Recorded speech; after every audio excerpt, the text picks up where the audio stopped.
Hey guys, welcome back to the channel. Today we're going to be starting a project out in my studio, tackling my need for a more organized workspace, and we're going to do that by busting out my limited carpentry experience and creating custom freestanding cabinet. At least that's the plan, so get comfy, get cozy, and let's get this party started.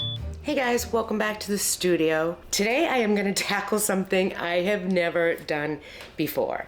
I am going to build myself some cabinets for some storage that I desperately need. Now that I've been in this space for a while, I kind of get a feel of what works and what doesn't, and I've had to put things where I've needed to put things. So some of my tools are over there in the kitchen area, some of my tools are behind this partition here, some of my tools are on that wall, and I have a lot of wasted space right here. This entire L is just wasted. I do not use it. I don't step into it. I work in the area over here. So my little brain thought, what better area to build something in than this area? I want to take this cabinet out. I want to build an L that follows the shape of my partition. I came up with a very crude design of this area.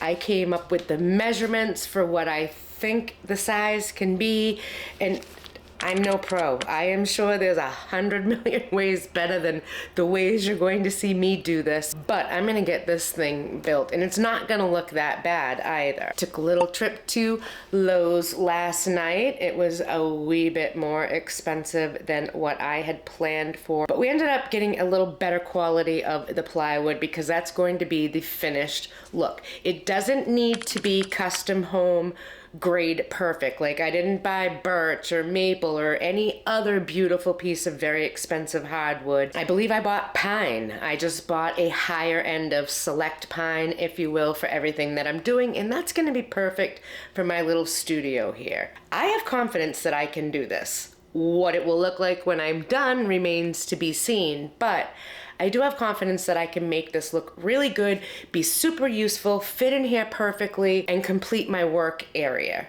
for now, because we're always tweaking things. But this is a big tweak that needs to happen, and we're gonna make it happen. So without further ado, let's begin. First, let me own the fact that I really do not know what I'm doing. I'm just kind of using what limited carpentry knowledge I do have and common sense in trying to put this together. I did try to look it up online, but everything I saw was for a built-in and attached to a wall, and my unit's going to be freestanding, so I am literally winging this, and I just hope I'm on the right track. After measuring and careful consideration, I decided to go with the standard height of 36 inches tall, and I wanted my width to be 14 inches. I measured the width of my apothecary, which happens to be 12, so this will give me 2 more additional inches without being so intrusive that it impedes into my space, because I just want this to kind of blend in and look so intentional and so purposeful and so meant to be where it is. I don't want it to look out of place. I have a vision, and I hope I can make it happen. I'm going to start with 2 bases that I will connect together to make the L shape. I know that they're going to be holding a substantial amount of weight eventually, so I want to make them as beefy as possible and with as much support in them as possible to make it sturdy. I'm using 2x4s to put the construction of these 2 items together, and I'm also using 3.5-inch screws. I'm pre-drilling my holes so I don't splint anything out, and I'm taking my time to make sure everything is straight. Thanks to daylight savings, I had to cut my pieces in the dark, but it didn't stop me from getting the shape together. I worked a little bit longer putting the frame together, but I ended up stopping because it just became too hard to see, and I don't want to cut in the dark. So I'm going to come back at this tomorrow and continue where we left off. Day 2 is here, and I am going to start by reinforcing the frame that I have. There's going to be a lot of weight on top of this, so I want to make sure that I've reinforced my frame really well, including across the inside center. I want everything to be sturdy and extra reinforced. I don't want anything to come crashing down in the studio and break, because That would really suck.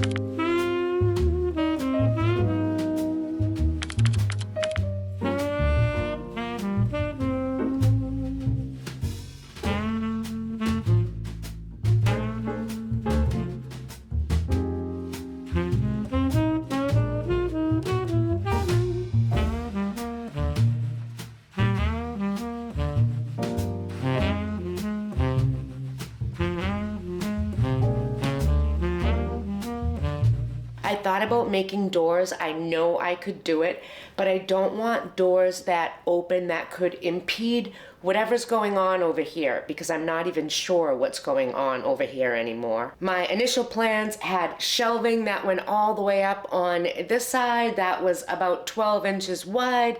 And what I didn't take into consideration is this isn't that big. It's only about 30 inches wide, and I have my apothecary cabinet going on top, which is almost the same width as this. It literally just leaves me a couple inches on each side. So if I have a chest that comes to here, how can I have shelving that comes to here and access the drawers? I can't. So my option is to make another counter that height with the supports down and also build shelves in the front, which is what I think I'm gonna do, because I have my Fox cabinet that has to go back. Remember that piece that sat in the middle there? That has to go back over here, and it would fit nicely in this area because it's so narrow. So I think that's what I'm gonna do. I really do. I am not a carpenter, but I'm sure somebody watching this somewhere is going, Lord, what is that girl doing? But you know what? I'm getting the job done. I can stand on this. I can sit on this. It is sturdy. It is strong. I did it.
I have all of the pieces together. I have filled in all of the seams. I was going to use Bondo for durability, but Bondo's expensive and it took a lot on here. This piece is just for me, so I loaded it up with some heavy-duty spackle. Thick in places. I'm going to let it sit overnight, come back tomorrow, give it a good sand and a prime, and she's ready for paint and maybe some stain. I'm not sure. I did add a little detail onto the shelf. This thing is solid. I love how it came out. I'm gonna have my chest over here. I'm gonna have my Fox cabinet over here. And I have so much storage underneath. I am so excited. One side's gonna be for tools, one side's gonna be for products. I am tired. I've been at this for quite a while today. I'm excited to get it to this point, and I'll be even more excited to get back in here tomorrow and really start to see it come together with life and color and looks. And I love the detail of the molding. We added a little bit on the bottom. I think for a plain Jane cabinet, it's exactly what it needed. And I love it. It's coming out really good. So I'll meet you guys back out here tomorrow.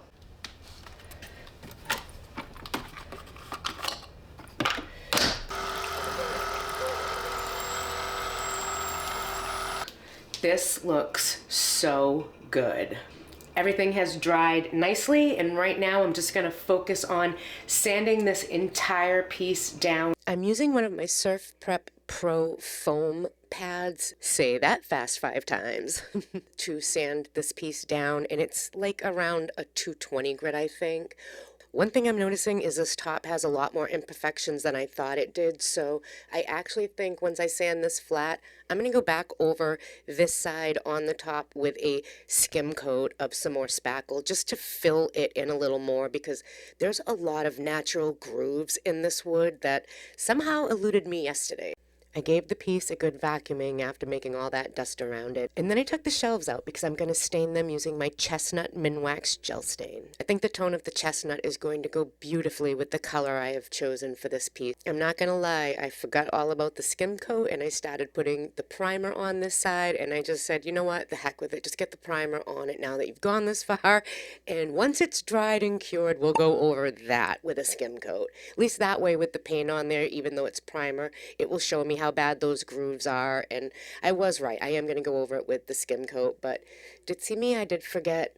I am putting a coat of primer on the whole piece, a very thick coat of primer. This is raw natural wood, and it is sucking that paint right in. The more primer I can get on there, the smoother my finish is going to be. I'm only going to do one coat. I'm going to do it inside and out. It's been about 4.5 hours since I got the primer on, and now I am going to use my paint color. As you can see, I'm using Silk All-in-One paint in the shade of Cactus, and I think this green is going to look amazing on this cabinet. I'm very proud of what I've done with this cabinet because I've never, ever built anything like this before. I feel like I could build cabinets in my laundry room now, which might be coming, let me just tell you.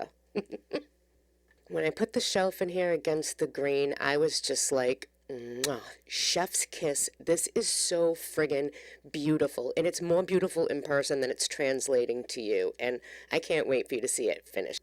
For the top, I decided that the Pottery Barn finish look would be the best look for this piece, and because the wood goes in 2 different ways, it's 2 different pieces, the grain goes 2 different ways. It goes up and down and side to side.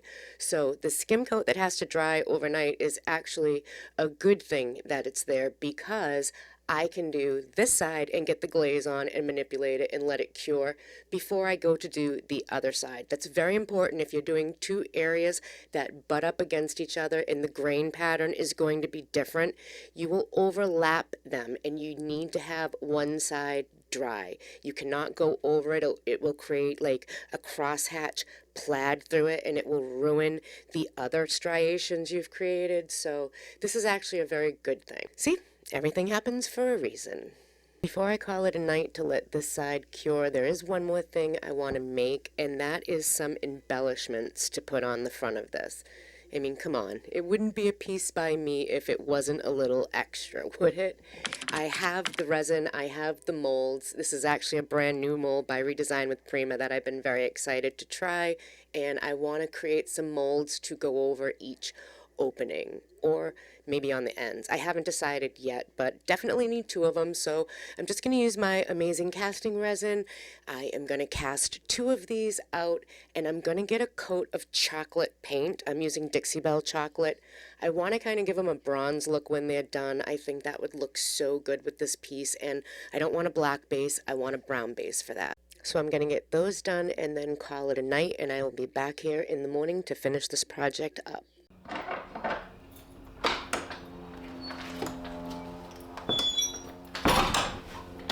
Day 5 has me out in the studio bright and early so I can sand the skim-coated side we left for the night. Once again, I am using a Surf Prep Pro pad with a 220 grit, And I'm just going to smooth this side down. It's not about getting it all off. It's just about making it a smooth transition from one end to the next so you can't feel any ridges or any definitions whatsoever, because the grain of the wood was really covered. You could literally see all of the different dimensions of the grain of the wood, and that's what I didn't want to see. Even though you're not going to see it because it's going to be covered by something, it would bug me. And I just really wanted to make this piece as beautiful as I can make it. Is anybody else like that out there? Like, even when it's just for yourself and nobody's going to see it, you still have to go above and beyond to make it the best you can be? Or is it just me? I can't be the only one that has that, right? Please tell me somebody else does too. Once the sanding was done, I moved on to the primer. I want to get a coat of that on here so it can sit and cure. I'm going to move on to those appliques that we cast out of resin the other day, and I want to actually get some rub and buff on here. I want to give it a kind of an old world, gold-esque, brass-esque look to it, if you will. I don't want anything deep and dark. I want the tones to harmonize completely with the green and with the richness of the stain in the wood. So I'm going to go with the European gold from Rub and Buff. I really love how that looks. It really is somewhere between gold and antique brass in my mind. Once that primer cured on the second half of my cabinet, it was time to get my pottery barn finish on there. Starting with the Algonquin base, I got a nice thick coat of that on, letting that cure for several hours before going back over it with the glaze and creating my striations that is the pottery barn finish. I added the embellishments over the doors. I think I'm going to actually put hooks on the end and utilize these to the fullest. And I also added just a few other details using some extra molding I had lying around my studio. I thought that they really brought out something beautiful and just really made the cabinet look something special, considering it isn't that special at all. It's just plywood and 2x4s, really. But it's special to me. And you know why? Because I did this. I did it, guys. I made this cabinet and it came out so gorgeous. Not to toot my own horn, but you know what they say. Beep, beep.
Did it.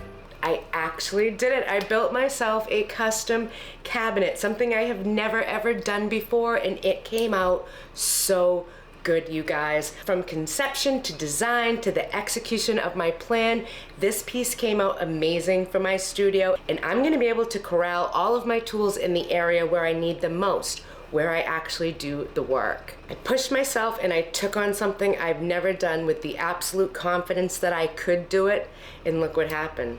I did it. I always say confidence is 90% of any project, and if you have it in your head, you can do this with just a few basic skills, you can totally do it. I mean, if I can do this, you can do this. I love the color of this cabinet. I think that army green goes beautifully against the brown background of the Ethan Allen cabinets, and the stain shelf inside just really cohesively goes with the whole design all together. That pottery barn faux finish we did on the top with that molding just to give it a little bit more was really exactly what this piece needed to elevate it from basic plywood to an actual custom cabinet. And all the other details add to the design and function of this space, and it's going to make my time management more efficient because I'm not going to spend time looking here and there for all of my tools and all of my products, because if they're not here, they're behind the camera over there. Everything is within my work workspace, and I really couldn't be happier with how this came out. I am really proud of myself for trying something that I've never done before. And I'm not gonna lie, I was a little nervous, but I knew I had enough basic skills and common sense behind me to get the project done. And as I started going, it just really started to come to life and show itself to me. I did think about putting the doors on the front to keep the dust really out of there, but I don't want to have doors that I have to open and whatnot. The curtain is just as easy for me, but if I decide down the road that I want to put doors on there, it's not going to be a problem. It's going to be a very easy fix. And as far as the back of the cabinet goes, I do want to get a covering on the back on both sides. I just don't want it to be 1/2-inch plywood. I'd kind of like it to be a luan, a very, very thin luan, to just encase it and keep the dust from going through the back. But until I have it, I'm good for now. Next time I run to Home Depot, I'll pick some up. I'm still figuring out the design concept of my studio, but the more time I spend out here, the more I'm finding what my needs are, and I'm gonna really be able to customize this to my needs. I hope watching me has given you the inspiration to try it for yourself. If this is something that you've been wanting to do, you have a need for, you've wanted to try this is your cue. Give it a try. You've got it. All right, guys, I have some amazing projects coming up, including the one I'm going to get to next. If you love furniture makeovers and a good DIY, this is the channel for you. Hit that subscribe button, turn on the notification bell so you'll never miss an upload. I would appreciate if you would give my video a like and a share. It's a very, very small concept that doesn't seem like much in the big scheme, but it actually helps my channel out a lot and allows me to keep bringing you content like this. So hit that subscribe button, give it a like and a share, and I will see you guys next time on the flip side. Bye, guys.